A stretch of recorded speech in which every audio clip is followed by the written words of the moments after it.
네, 안녕하세요. 백두산 금융연구소의 백두산입니다. 오늘은 이제 제약바이오에 관련된 얘기를 좀 해볼까 합니다.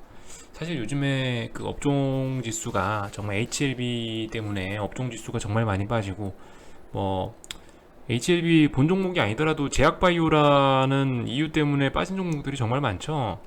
그래서 사실 뭐, 지금 제약바이오를 사라 이런 얘기는 아니지만은, 뭐, 좀, 그래도 좀 희망찬 얘기를 좀 해볼까 싶어서 한번 이렇게 방송을 켜봤습니다. 먼저 이런 얘기를 하기 전에 제약바이오를 움직이는 가장 큰 그 주가를 움직이는 가장 큰 요인이 뭔가를 생각을 해보셔야 되는데, 자 먼저 바로 정답 얘기할게요. 제약바이오 업종, 제약바이오를 움직이는 가장 큰 요인은요 바로 기대감입니다. 한국 시장에서 기대감이에요.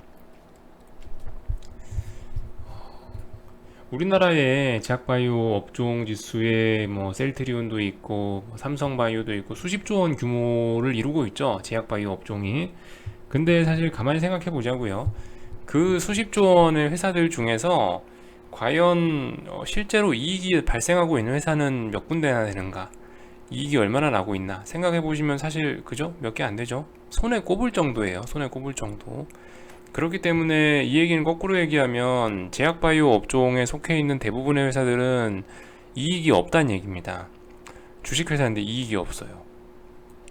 이익이 없는 회사는 그럼 주가를 어떻게 움직여야 되냐? 기대감만 갖고 움직여야 돼요. 기대감이라면 뭐예요? 제약바이오 업종이 기대감으로 움직인다면 당연히 신약 개발에 대한 기대감으로 움직일 겁니다.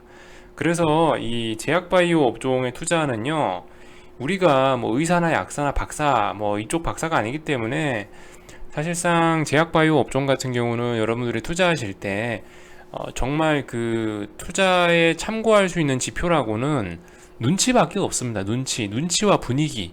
그거밖에 없어요. 정말 눈치와 분위기로만 해먹고 살아야 되는 게 제약바이오라고 할 수 있습니다. 물론 이해하면 좋지만 솔직히 이해가 안 되잖아요. 그죠? 우리 입장에서 그거 어떻게 뭐 세포에 관련된 걸 이해하고 약에 관련된 걸 이해합니까? 그죠?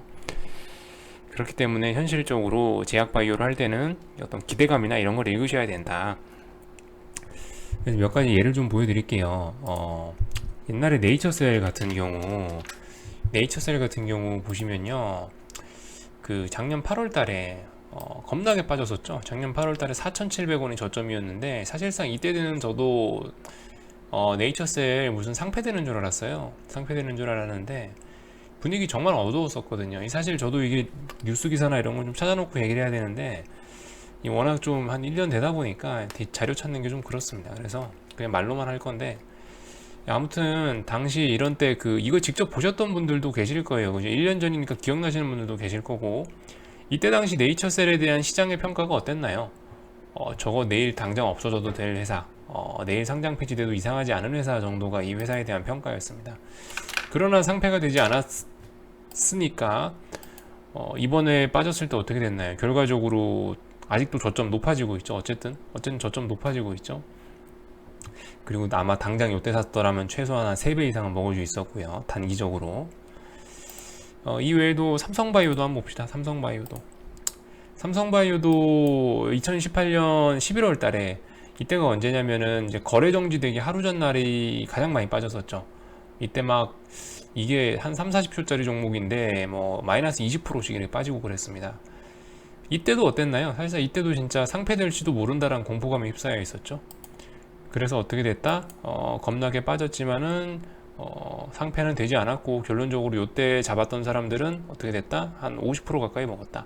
30만원에서 40만원 됐으니까 30% 정도 먹었겠네요. 그리고 나서 이번에도 뭐다? 이번에 시장 빠졌는데 HLB 때문에 시장 빠졌는데 저점 높아졌다라는 거. 뭐 이런 얘기는 또 굉장히 많죠. 뭐 이런 거 생각해 보면요. 오늘도 그렇습니다. 오늘도 이런 얘기 나왔어요. 오늘도 코오롱 쪽에서 이런 비슷한 사례가 또 보였습니다. 코오롱 생명과학 오늘 상한가 갔죠. 상한가는 어제 이런 뉴스가 나온 걸로 제가 기억을 합니다. 뉴스 한번 잠깐 볼게요.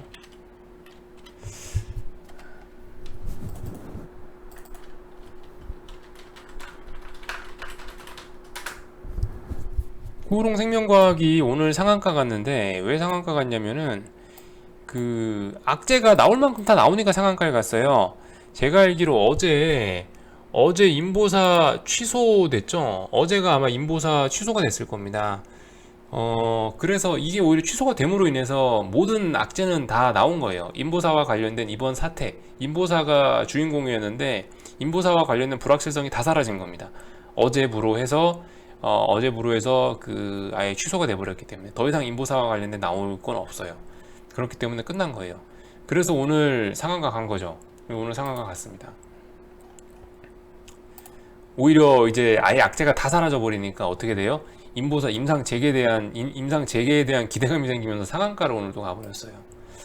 그래서 이 한 지금 세 가지 예를 보여드렸는데 여기서 제가 하고 싶은 말이 뭐냐면요. 역발상이 중요하다는 겁니다. 그래서 역발상이 중요하다는 거예요. HLB도 아마 비슷하게 흘러갈 겁니다. HLB도 뭐 지금 당장 제가 뭐 이거 매수해도 된다라고 얘기는 할 수는 없지만요. 아마도 뭐 이대로 잘 흘러간다면은 이거 여기가 어쩌면 바닥일 가능성도 있어요. 왜냐면 삼상 실패했기 때문에 이제 여기에 관한 악재는 이미 점하로 이미 한번 반영이 되지 않았습니까? 그래서 하여튼 이것은 바닥일지도 모르겠다라는 뭐 이런 생각도 할 수 있는 거죠. 그래서 하여튼 저는 작년에 네이처세일 보면서 좀 느꼈어요. 나도 네이처세일 사실 속으로 욕하고 있었는데 그때 당시 좀 조금이라도 매수를 했었다면 역발상에서 네이처셀 괜찮아질 수도 있다는 생각으로 매수했었다면 한 3배 먹었을 텐데 라는 생각이 드는 겁니다. 그래서 요즘 HLB라든가 뭐 코오롱이라든가 뭐 아니면 제약바이오 업종 지수가 이로 인해서 꼬라박고 있다는 거 이런 것들을 생각해 봤을 때 사실 더 이상 이 제약바이오 업종에 대한 업황이 여기에 대한 심리적인 게 더 나빠지지는 어렵지 않겠냐라는 생각이 요즘 들어 어쨌든 자꾸 들고 있습니다. 글쎄요, 이제 뭐가 나올 수 있을까요? 악재가 뭐 나올지 알 수 있으면 정말 좋겠지만 뭐 알 수 없죠, 저도.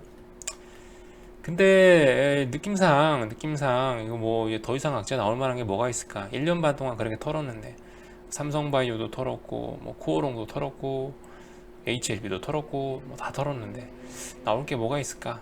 라는 생각이 차바이오텍도 참 있었죠 옛날에. 그래서 역발상을 슬슬 해보는 게 어떨까라는 생각이 좀 드는 겁니다. 그래서 사실 뭐 삼상 실패했다 이런 거에 대해서 막 충격 먹고 매도가 아니고 오히려 안 가진 사람 주식을 보유하지 않은 사람이라면 그런 때 역발상을 해보는 것도 나쁘지 않을까. 그것도 괜찮은 생각이 아닐까라는 그런 아이디어가 떠올라서 이번 영상을 한번 제작을 해보게 됐습니다.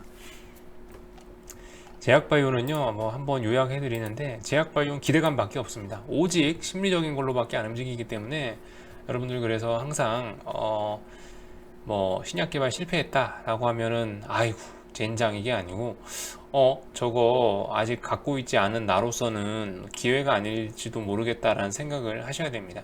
다만, 판단은 잘 하셔야겠죠? 여차하면은 이제, 하한가 있는데 잘못 들어가서 여차하면 팔지 못하고 그냥 같이 망하는 거예요. 판단은 아무튼 여러분의 몫입니다. 판단은 현명하게들 하시고요. 아무튼 제약바이오에 관련된 얘기 좀 해봤습니다. 오늘 장도 맞췄네요. 그죠? 오늘 장 맞췄네요. 전 참고로 참 삼성전자 일단 다 샀습니다. 오늘 그냥 다 샀어요. 이 정도면은 뭐 다음 주는 괜찮지 않을까 싶은 생각에 일단 다 샀고요. 일단 장 맞췄네요.